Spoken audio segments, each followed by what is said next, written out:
Colossenses capítulo 3, verso 18, até o capítulo 4, verso 1.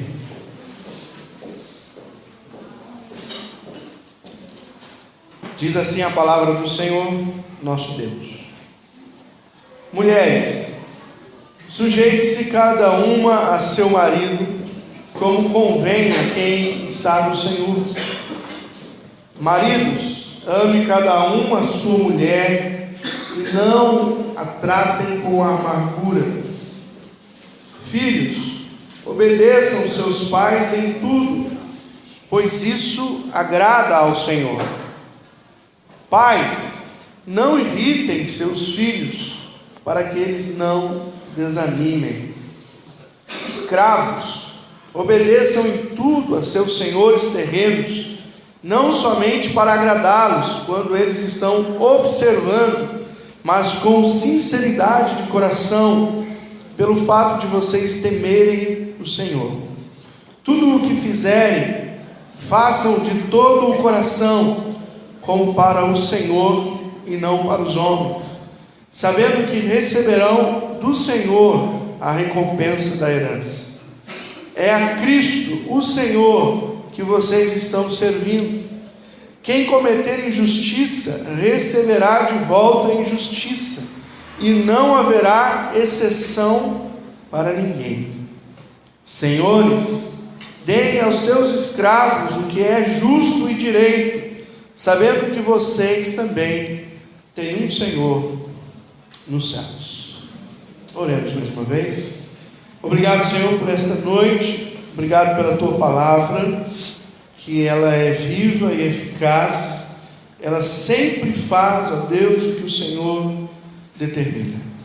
Ela nunca, ó Deus, volta vazia. E nós oramos para que nessa noite o Senhor possa, através do Teu Espírito Santo, aplicar, ó Deus, a Tua palavra nos nossos corações. Ajuda-nos, ó Deus, nesta hora, a termos, Senhor, o coração aberto, os ouvidos atentos àquilo que o Senhor quer ensinar para cada um de nós nesta noite. Tem misericórdia de nós e ajuda-nos em nome de Jesus. Amém. Muito bem. Hoje eu quero falar um pouquinho sobre façam tudo para o Senhor. Interessante que nós cantamos duas músicas aqui que falam sobre isso. Seja tudo em mim, eu creio que Tu és a cura, e fala alguma coisa também sobre tudo. A ideia do texto de Colossenses, nós temos lido alguns capítulos aqui já à noite, nos cultos, e a ideia é de que o todo está em Cristo, Cristo é tudo, e fora de Cristo não existe absolutamente nada. E nessa noite agora a gente vai passar um pouquinho à frente, aonde Paulo vai especificar para nós algumas ações importantes. Nos versículos que lemos, Paulo então continua indicando aos cristãos a importância de servir ao Senhor com as suas vidas. Na semana passada nós vimos algumas coisas que a Bíblia nos ensina com relação à espiritualidade, mas relação comigo mesmo. Então é uma relação íntima, Deus tratando comigo, Deus falando comigo, eu como um ser pessoal. No versículo 18 até o capítulo 4, versículo 1, Paulo vai mudar agora a orientação deixa a ênfase do particular e passa a ênfase dos relacionamentos. Agora não sou mais eu comigo mesmo, mas é a ação de Cristo em mim e a minha relação com outras pessoas, que nós podemos chamar de relações sociais. Então nós temos aqui nessa noite, façam tudo para o Senhor. Minhas ações com o próximo devem revelar a minha vida com Cristo. Pense nisso. Suas ações com o próximo devem revelar a sua vida com Cristo. Por isso a ênfase é: façam tudo para o Senhor.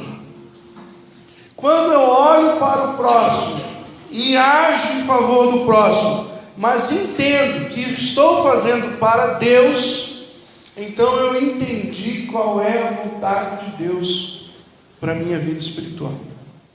A minha vida espiritual, ela não pode ser egoísta. A minha vida espiritual não pode ser voltada para mim mesmo. Eu não tenho o direito de viver um cristianismo aonde ninguém é beneficiado com o meu cristianismo. Ou não tenho o direito de viver um cristianismo isolado, aonde somente eu sou o ser a ser abençoado pela minha vida espiritual. Então eu quero tudo para mim, eu quero Cristo para mim, eu quero a vida para mim, eu quero as relações para mim, e eu esqueço de entender, eu esqueço de fazer aquilo que Jesus disse que eu devia fazer, que era abençoar os outros, ser bênção para os outros, e ser então um meio de Cristo chegar aos outros. Eu quero chamar a sua atenção nesta noite para esse texto: façam tudo para o Senhor, e olhar aqui cada área que o Senhor nos ensina, como deve ser nas nossas relações, o façam tudo para o Senhor. Primeiro momento, em relação às mulheres, texto conhecido, quando diz aqui e lá em Efésios: mulheres, sujeite-se cada um ao seu marido. Ou seja, qual é a ideia do relacionamento da mulher com o marido? No relacionamento com o marido, devem ser submissas. Por quê? Era algo da época, pastor, hoje já não é mais assim. Isso aqui era um momento, Paulo estava escrevendo para 2000 anos atrás. Hoje a mulher é moderna. A mulher agora ela não quer mais ser submissa. A mulher ela quer agora ser igual. Ela quer ser até às vezes maior. Primeiro, ser submissa não quer dizer que não é igual. O texto dá a ideia aqui de alguém que está na mesma altura, mas que livremente se subordina a outra pessoa. Não é que a mulher é inferiorizada, e não é que a mulher é capacho para o pé dos machões. Quer dizer que a mulher em Cristo entende que Deus tem uma maneira de agir, e Ele age com cabeça, que é o homem, e depois Ele age com a esposa, que não é a cabeça. Por isso ela se submete. A palavra submissão não tem a conotação que os modernos querem dar hoje. Se você subordinar alguém, você é fraco.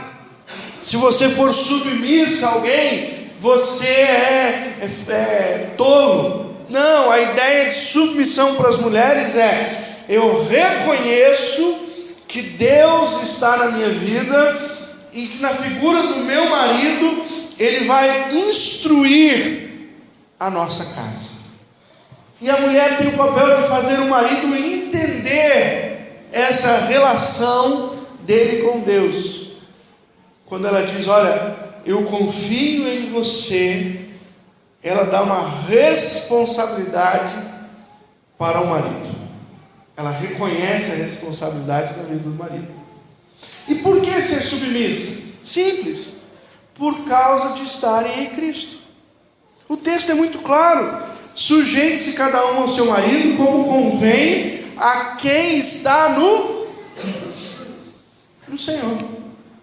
Uma mulher que não está no Senhor, ela vai ter muita dificuldade de ser submissa ao seu marido. Talvez ela não vá conseguir de maneira nenhuma ser submissa ao seu marido, porque ela não entende a figura de Deus no casamento. Submissão da esposa ao marido é o retrato da submissão da igreja a Cristo. Quando uma mulher quer assumir a posição de ordem, de mandar no casamento, de assumir as responsabilidades, Era como se a igreja estivesse falando para Jesus: não manda mais não, sai daí, deixa que eu resolvo tudo sozinho. A relação da mulher com o esposo, a mesma coisa. E não porque o esposo é mais inteligente, não porque o esposo é mais bonito, não porque o esposo ganha mais. Não tem nada a ver essas ideias do mundo. O homem que ganha mais, ele tem direito de mandar em casa. Se ele ganha menos, coitado, dançou, virou pau mandado. O marido que é inteligente, a mulher então deixa ele mandar em casa. Aquele que é meio devagarzinho, a mulher diz: não, tem que passar por cima dele, senão o negócio não anda.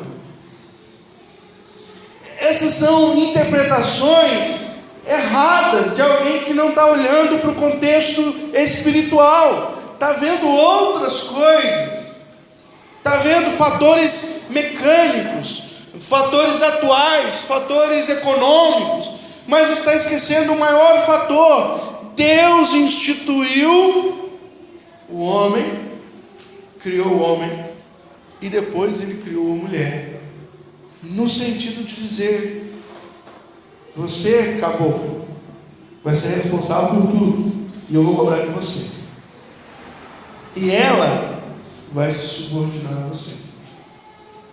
Deus não muda, irmão. Não tem mudança em Deus. E as coisas, embora estejamos no século 21, no ano 2014, e algumas mulheres estão dizendo aí: não, isso é piegas, nós temos a presidente da república, nós temos aí a líder da empresa tal, que é mulher, nós temos a mulher assim, a mulher é tão capaz como o homem, então no casamento não pode, não, a mulher pode mandar.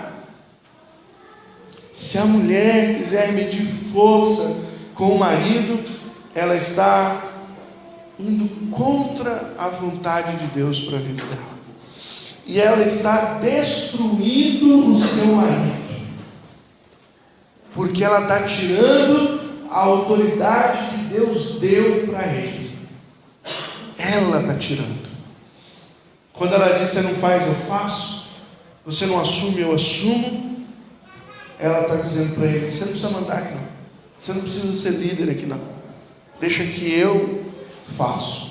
E ela então está deixando o marido longe da vontade de Deus para sua casa. Mulheres, sejam submissas aos vossos maridos e indiquem para o marido o caminho, porque muitas vezes a mulher não quer ser submissa porque o marido é bem devagar. A gente diz assim: pastor, se eu for submissa em casa, nós estamos perdidos, porque o cara não faz nada. Aí vem a inteligência da mulher, que ao invés de fazer, ela precisa ajudar o marido a fazer. O que muitas vezes as mulheres perdem a paciência: não, deixa que eu faço, pode deixar que eu dou conta, deixa que eu resolvo. Passa por cima da autoridade do marido. Às vezes no relacionamento com os filhos, passa por cima. Muitos pais não têm voz com a filha ou com o filho, porque a mulher tirou. Deixa que seu pai não sabe de nada, eu resolvo. Isso estraga a figura do homem. Como é que um filho pode olhar para um pai e ver ele como sacerdote no lar, se a esposa olha para ele e não a vê como líder na sua vida? Então Paulo é muito claro: façam tudo para o Senhor, e no Senhor, mulheres, sejam submissas aos vossos maridos. Só o marido falou amém.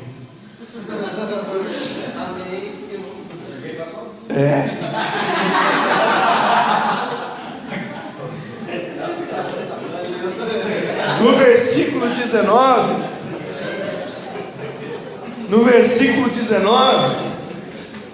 Paulo vai dizer agora da relação do marido para com a esposa, e ele então vai ser claro também conosco: maridos, ame cada um a sua mulher, e não a tratem com amargura.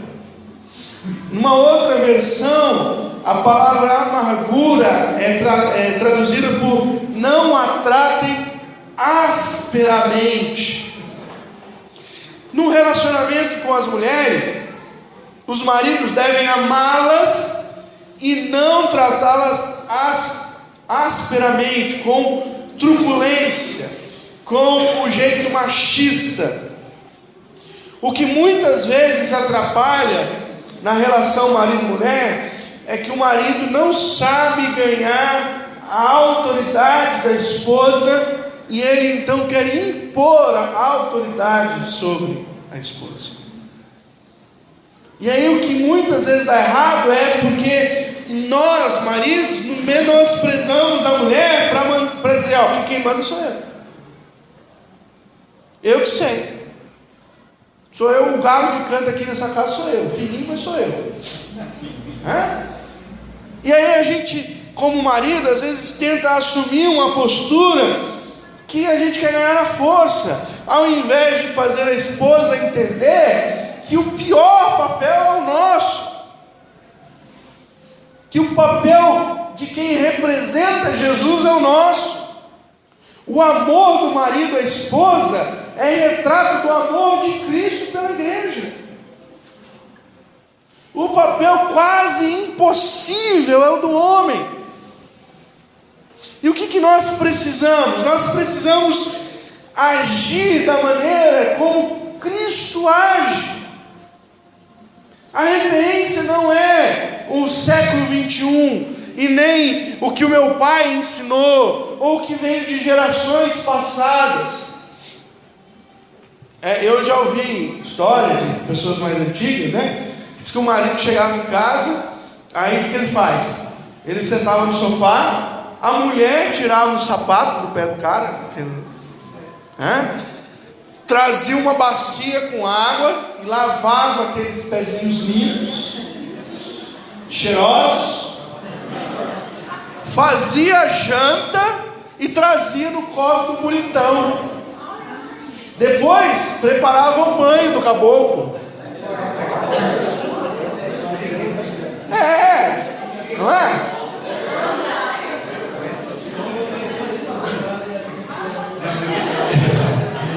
Então hoje tem marido que faz a mesma coisa. Não, eu aprendi com o pai do meu pai e do meu pai. É assim que faz.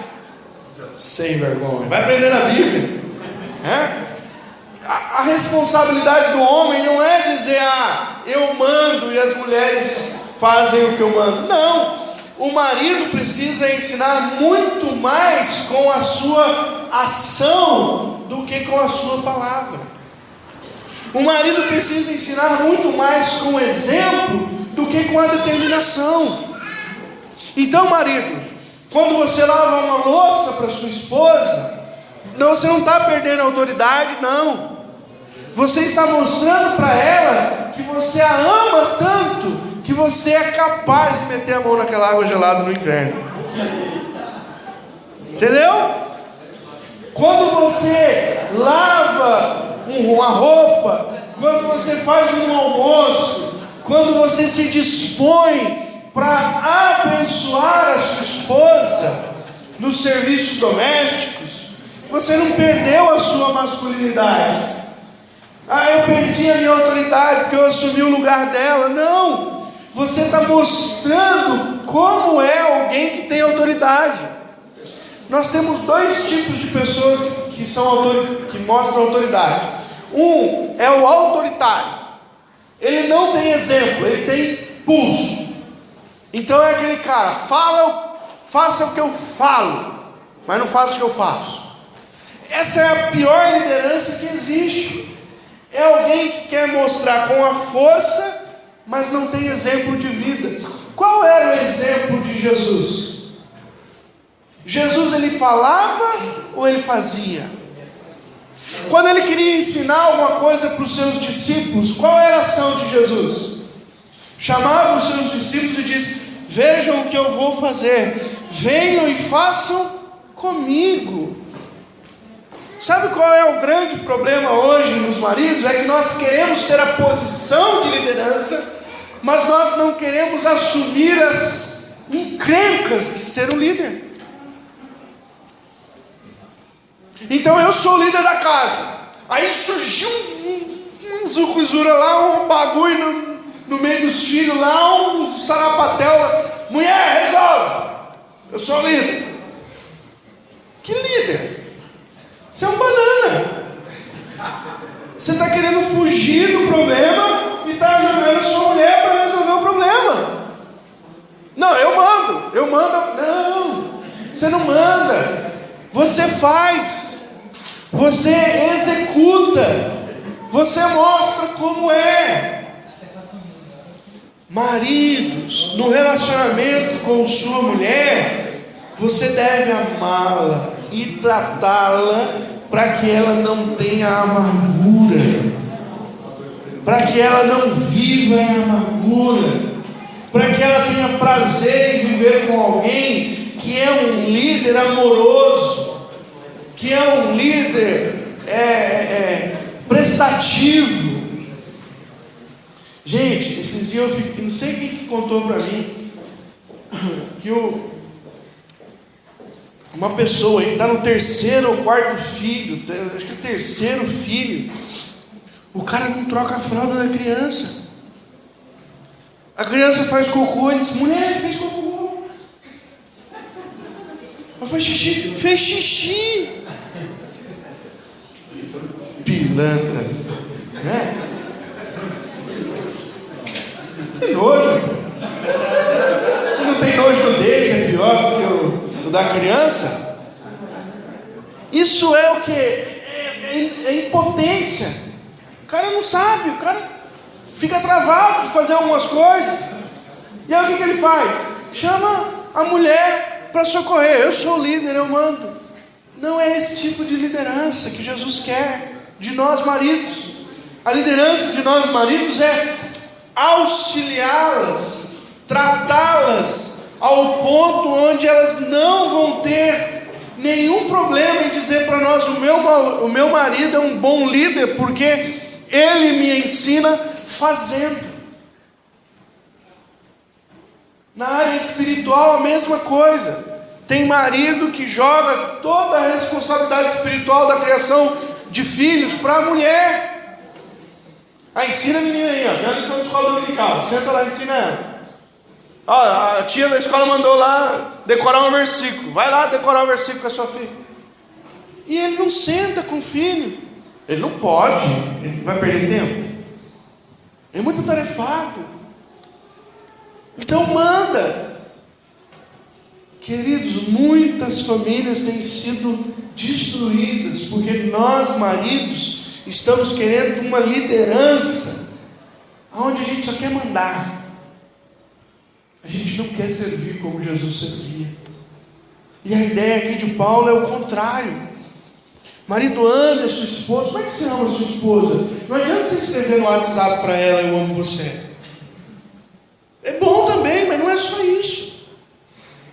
Amo você e você não faz absolutamente nada que demonstre esse amor para ajudar a carregar o fardo que ela leva em ser mãe, em ser esposa, em ser dona de casa, muitas vezes trabalhar fora.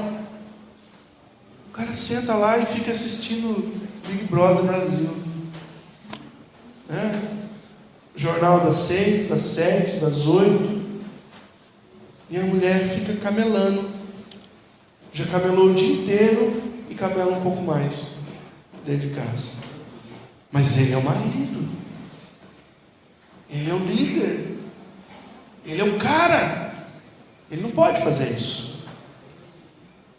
Tem um texto que Pedro diz lá para nós que nós devemos compartilhar as coisas do lar. A responsabilidade é dos dois. E o marido, como líder, ele é exemplo. Ele tem que mostrar que ele ama a esposa com as coisas que ele faz. Então, querido, se você está mostrando que ama a sua esposa só dizendo para ela, é muito pouco. Deus quer que você crie coragem de fazer muito mais em favor da sua mulher. Amém? Olha, alguns homens disseram amém. Eu achei que só as mulheres continuam. Paulo também fala da relação dos filhos no versículo 20. Ele diz: filhos, obedeçam aos seus pais em tudo. Interessante, irmãos, porque novamente Paulo vai dizer para os filhos que isso não é por causa dos pais. Não obedeça ao seu pai por causa do seu pai, mas obedeça ao seu pai por causa do Senhor. Quem é tudo em mim? Senhor. Quem é tudo? O Senhor. Então a minha relação com o meu pai não é por causa do meu pai e da minha mãe, mas por causa do Senhor. Por isso Paulo diz: olha, obedeçam, porque isso agrada ao Senhor. Você já imaginou que a obediência de um filho a um pai é um culto a Deus? Dá para imaginar? Dá para pensar isso? A obediência de um filho aos pais é um culto a Deus, porque agrada a Deus. Então tem muita gente que jovem, adolescente, junior, que ele quer vir na igreja oferecer um culto a Deus. E ele chega na igreja e ele oferece o melhor culto a Deus. Ele levanta a mão, ele canta, ele chora, ele abraça os outros, ajoelha, tira foto, põe na internet e tal. Aí quando chega dentro de casa, a mãe dele fala para ele: acabou o culto ficou lá na igreja. O culto não prosseguiu. O que é o meu relacionamento de filho com mãe e com pai? É naturalmente a revelar o meu culto com Deus. A minha intimidade com Deus vai ser revelada no relacionamento com os pais. Filhos que obedecem aos pais terão caráter para obedecer ao Senhor também. Um filho que desobedece a mãe, que desobedece o pai, o próximo passo, ele vai desobedecer o Senhor. Ele vai desobedecer as ordenanças. E ele vai sofrer consequências. Porque o pecado traz terríveis consequências. Então, a gente acha o seguinte: o meu culto está desligado daquilo que eu sou na minha casa. Meus irmãos, quando vocês jovens, aí, filhos, que não são casados ainda, quando vocês obedecem aos seus pais, é um culto a Deus. Deus se agrada, porque você não está obedecendo ao seu pai por causa dele, você está obedecendo ao seu pai por causa do Senhor. E nós, pai, precisamos ensinar isso para os nossos filhos. Porque às vezes a gente fala para ele: olha, você vai apanhar, né? E a gente quer coagir na vara, que não é errado. Só que a gente para aí, enquanto a gente devia falar: olha, você não está agradando ao Senhor. A sua desobediência é um pecado contra o Senhor. Filhos, o relacionamento de vocês com seus pais é em obediência, porque isso agrada ao Senhor. Quando você agrada seu pai e sua mãe, você está servindo ao Deus Todo-Poderoso. Amém?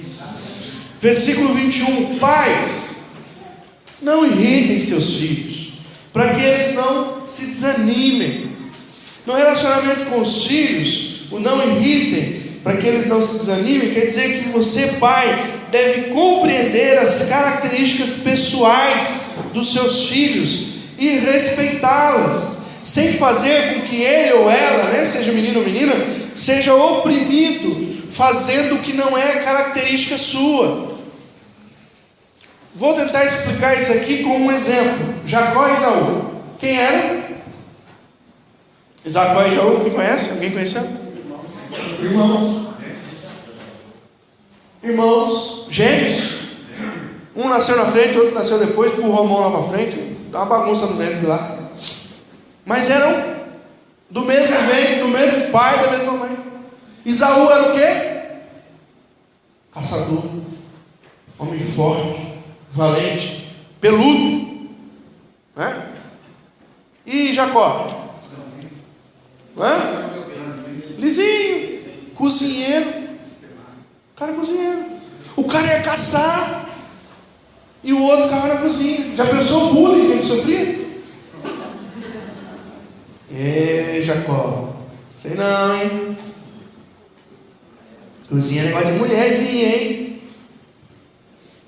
E Jacó, ele tinha a sua característica, e Esaú tinha a sua, e Deus tinha graça com os dois, no entanto, escolheu Jacó. Agora, os pais entenderam a característica. Um vai ser caçador e o outro vai ser cozinheiro. Estava feita a comida na casa das pessoas, dos pais, né? Maravilha, um caça, o outro cozinha, acabou o problema. Ah, que bom ter 2 filhos, né? Eu vou começar a instruir minhas duas assim. A ideia é essa. Eles viram a característica e eles respeitaram a característica. O que muitas vezes hoje acontece é que os pais, eles mapeiam o futuro dos filhos. Não, quando você for pequeno você vai fazer isso, quando você tiver 9 anos você vai fazer isso, quando você tiver 12 isso, 15 isso, 18 isso, 21 você está se formando assim, 24 você está fazendo pós aqui, 28 você já está aqui casando e tendo 2 empregos e a criança está no berço, gugu dadá. E nós não esperamos para perceber quais são as características que os nossos filhos vão adquirir naturalmente, ou que naturalmente já tem na vida deles. Eu olho, esses dias eu estava olhando para minhas filhas e pensando: Senhor, o que será que a Samara vai ser? O que será que a Valentina vai ser? Nós estamos agora num período lá da família, por parte da minha família, tanto por parte da família da Marisa, como dos meus sobrinhos, onde eles estão escolhendo profissão. E aí você olha e fala assim: rapaz, nunca imaginei isso. O caboquinho lá, eu ficava lá fazendo zoeira lá, agora vai entrar para medicina. Eu digo: que isso, gente? Meu sobrinho lá olhava para ele assim, meio largadão, jogava bola direto, vai ser engenheiro civil. E foi assim, brotando.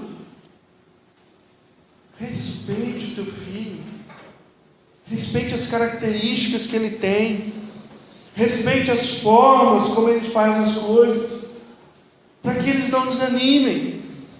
Tem filho que não quer nem acordar, porque ele está torturado com tanta coisa. Ele precisa ser respeitado. Ele não tem palavra, né? Os pais não procuram saber o que eles querem, o que eles não querem. Jacó e Esaú, irmão gêmeos, um tinha uma característica, o outro tinha outra, e eles andavam no caminho que Deus deu a eles. Às vezes você pode atrapalhar o agir de Deus na vida do seu filho, se você não respeitar o que Deus está dando para ele. Às vezes Deus está falando ao coração do camarada, chamando ele para ser um missionário, e o pai vai: Deus não é missionário, não é nada. Vai trabalhar para ser gente. Quando eu falo, minha mãe não é crente, não é cristã, e eu falei para ela assim: mãe, eu vou para o seminário. Aí ela não falou nada, ficou quieta, achou que era um negócio assim meio, né? Esse moleque está falando asneira, né? Aí chegou um dia, eu cheguei para ela e falei assim: mãe, eu vou para o seminário dia tal, eu vou arrumar minhas malas, eu estou indo, tá? Eu vou ficar 4 anos no seminário. Minha mãe: tá bom. Aí quando foi uma semana antes de eu ir, eu peguei um monte de roupinhas velhinhas lá que tinha, os trapinhos, e disse assim: mãe, eu preciso de um favor. A senhora costura essa roupa, costura essa, faz essa, guarda essa aqui. São roupas que eu vou levar para o seminário. E ela costurou. Um dia antes, minha mãe estava com a cara feia para mim. Aí eu sentei e falei: mãe, o que foi? Ela começou a chorar e falou para mim assim: imagina você ir para o seminário, menino, vai procurar algum serviço. Vai procurar alguma coisa para fazer. Isso é doideira, isso é doidice, não sei o quê. Eu vi que é uma mãe que não queria isso para um filho, né? Que não tem uma perspectiva espiritual. Olhei para ela, dei risada e falei: tá bom, mãe. E fiquei quieto. Mas às vezes nós, que somos conhecedores da palavra de Deus, que devíamos amar o privilégio de ter um filho missionário, um filho que prega a palavra, um filho que dissemina o evangelho. E aí a gente fica para mim, não, para com isso, vai estudar, vai ser médico, engenheiro, vai ser alguma coisa na vida. A gente quer podar as coisas. E tem gente que ainda usa a lógica, não, pastor, eu quero que primeiro ele faça uma faculdade, depois ele pode pensar nisso. Vai que não dá certo. Já pensou o pai de Jeremias? Não, Jeremias, você não vai ser profeta agora não, menino. Primeiro estuda. 17 anos, está ficando louco? Permita Deus agir na vida dos seus filhos. Confie na ação de Deus. Eduque, mostre, mas não seja duro ao ponto de desanimá-los. Fazer com que eles percam o apreço pela vida. 5. Escravos. Do versículo 22 ao versículo 25, Paulo vai falar sobre escravos. Eu sei que a gente não tem escravos hoje, então nós vamos fazer uma leitura interpretativa para empregados. Tá bom? O que Paulo diz? Obedeçam os seus senhores terrenos. Para quê? Não para agradá-los. Você não precisa agradá-los, mas vocês devem obedecê-los porque vocês temem ao Senhor. De novo, Cristo é tudo. Cristo é tudo. Eu não vou trabalhar bem na empresa porque eu quero que no final do mês o meu chefe olhe para mim e diga: ó, pai, esse mês você deu sangue, cara, parabéns. Então quando o chefe está aí, trabalhar, o chefe saiu, abre o Facebook. A perspectiva de muita gente hoje que trabalha em empresa é essa: eu faço aquilo que é o básico. Então eu tenho uma meta lá, uma metinha para bater. Eu não vou ser proativo, eu não vou dar lucro para a empresa. Se quiser que contrate outro. Pessoas que vão na empresa, trabalhar lá na empresa e no horário do trabalho roubam, fazendo outro tipo de coisa. Era para estar trabalhando e eles estão fugindo. Vai fazer coisa que não devia fazer naquela hora. Por quê? Porque eles estão interessados em agradar aqueles homens que são líderes. E esqueceram que eles têm que trabalhar lá, temendo ao Senhor. Paulo usa algumas figuras de linguagem. Eles falam assim, ó: façam de todo o coração. Deixa eu perguntar: teu coração está onde você trabalha? Tem gente que não. Trabalho lá porque me dá dinheiro, pastor. Preciso de dinheiro. Você vai ser um péssimo funcionário. Péssimo. Porque o teu coração não está lá. Paulo é claro em dizer: olha, façam de todo o coração, por causa do chefe, como para o Senhor. A mesma força que você usa lá no seu emprego deve ser a força que você tem usado para o seu Deus. Se o Deus te deu aquele lugar, é para que você trabalhe ali para Ele. Então, meu irmão, ponha o teu coração naquilo. Quantos funcionários que roubam descaradamente a empresa onde trabalham, causam danos ao patrimônio, falam mal das coisas que fazem. O cara trabalha lá na Arnes, rapaz, não compra o indicador da Arnes, compra o da Valita. Ele desdenha a própria coisa que dá o pão para ele. Então, cuidado, porque o teu coração tem que estar onde você trabalha, e você precisa trabalhar ali servindo ao Senhor, não servindo ao seu patrão. Outra coisa, Paulo, outra expressão, é a Cristo Senhor que vocês estão servindo. Gente, olha que coisa louca que Paulo diz aqui. O teu trabalho é um culto para Deus. Você já pensou isso? Aonde você está trabalhando, quando você está fazendo aquilo com afinco, com amor e com dedicação, você está prestando um culto para o Senhor. Deus está se agradando, assim como o filho que obedece o pai, Deus está se agradando do bom funcionário que executa as coisas, não porque eu quero que o chefe veja, mas porque eu faço para o Senhor. É o meu culto, é o meu melhor, é a minha dedicação. Nós temos aqui na igreja pessoas que trabalharam muitos anos em uma coisa só, né? Tem aqui a minha sogra, a Marisa, que se aposentou há pouco tempo, o irmão Mário, que já se aposentou também na escola, né? O irmão Elias, que é mecânico há muitos anos. Hoje eu descobri que o Anderson tem 21 anos em Sul-América, gente, não parece, né? 21 anos, o camarada está tomando banho no formal, não é não?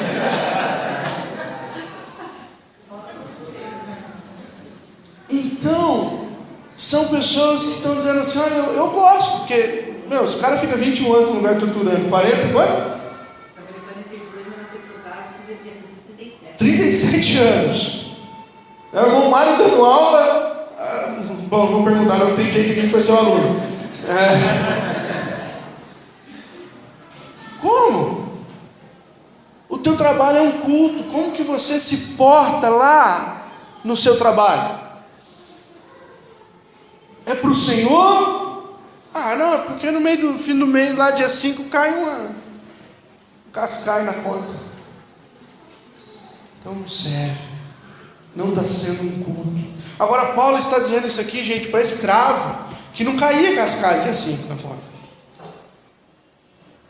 Está dizendo para escravo, você trabalhe como para o Senhor. O teu chefe, o teu dono, não tem que receber a glória do teu trabalho, mas o teu Deus tem que receber a glória do teu trabalho. Pense nisso.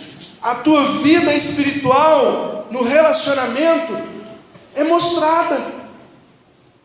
Como você se relaciona no seu emprego, mostra a tua vida espiritual com as pessoas que estão lá. Amém? E por último, senhores, como a gente não tem senhores aqui, nós vamos fazer uma interpretação também para o nosso tempo.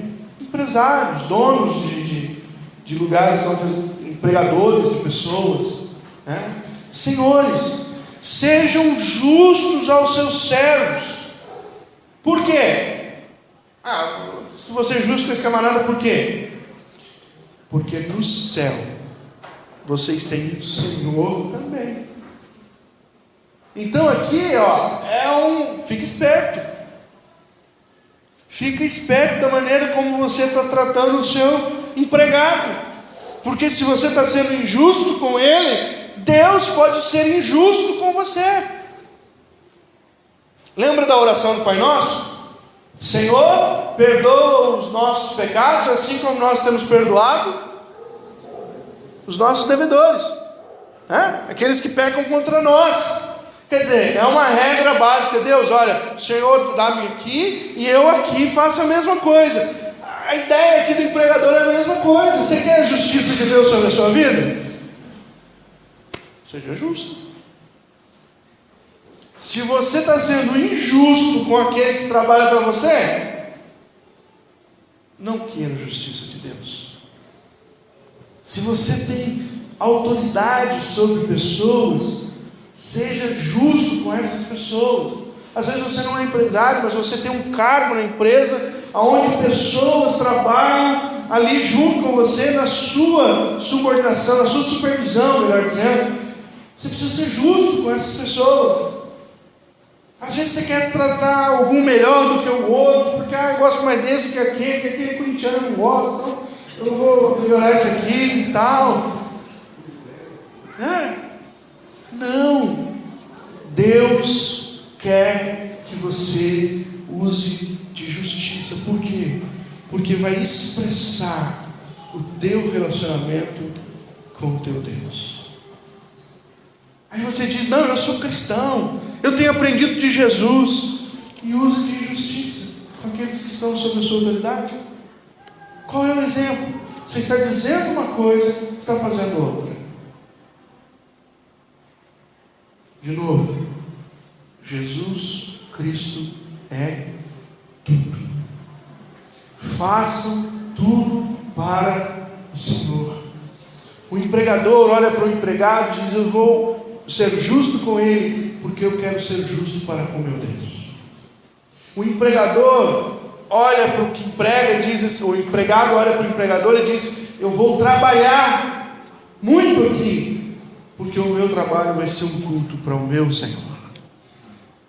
O filho, o pai, olha para o filho e diz: eu vou honrar meu filho, ele não vai desanimar na minha criação, eu vou abençoar a vida dele, porque eu estou fazendo isso para o Senhor. Os filhos, eu obedeço os meus pais, porque isso é culto para o Senhor. Maridos, eu vou ser um bom líder na minha casa, porque isso agrada ao Senhor. E mulheres, eu vou ser submissa ao meu marido, porque sendo submissa ao meu marido, é porque eu estou no Senhor. Cristo é tudo, e Ele precisa ser também nos nossos relacionamentos. Amém? Em todo relacionamento terrestre, devemos enfatizar o relacionamento com Cristo. Todos. As pessoas precisam ver a nossa vida com Jesus. Vamos orar?